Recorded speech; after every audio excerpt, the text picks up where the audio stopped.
पुण्यात रस्त्यांवरील खड्ड्यांवरून नेहमीच तक्रार येत असतात. मात्र 75 दिवसांत तब्बल 300 किलोमीटर लांबीचा जो रस्ता आहे तो आता चकाचक करण्यात आलेला आहे. तुम्ही माझ्या आजूबाजूला बघू शकता की मी ज्या रस्त्यावर उभी आहे हा रस्ता सुद्धा चकाचक करण्यात आलेला आहे, म्हणजे स्वच्छ करण्यात आलेला आहे.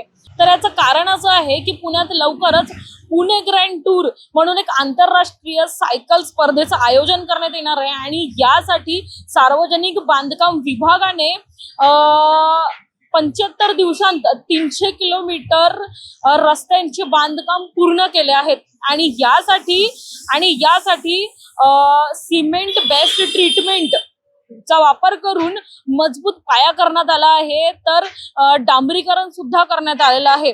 आणि ह्याच्यात एक महत्वाची गोष्ट अशी आहे की 35 देशांतील 133 आंतरराष्ट्रीय सायकलपटू सहभाग होणार असून भोर, वेल्हा, मुळशी, पुरंदर, मावळ आणि हवेली तालुक्यांतील मार्ग स्पर्धेचा भाग असणार आहे. या स्पर्धेच्या या कामासाठी PMRDA जिल्हा नियोजन समिती आणि राज्य सरकारकडून तब्बल 294 कोटी रुपयांचा निधी देण्यात आलेला आहे. तर आता यावर तुमचं काय मत आहे आम्हाला कमेंटच्या माध्यमातून सांगायला विसरू नका आणि पाहत रहा न्यूज डॉट्स. मी सृष्टी यासाठी पुणे.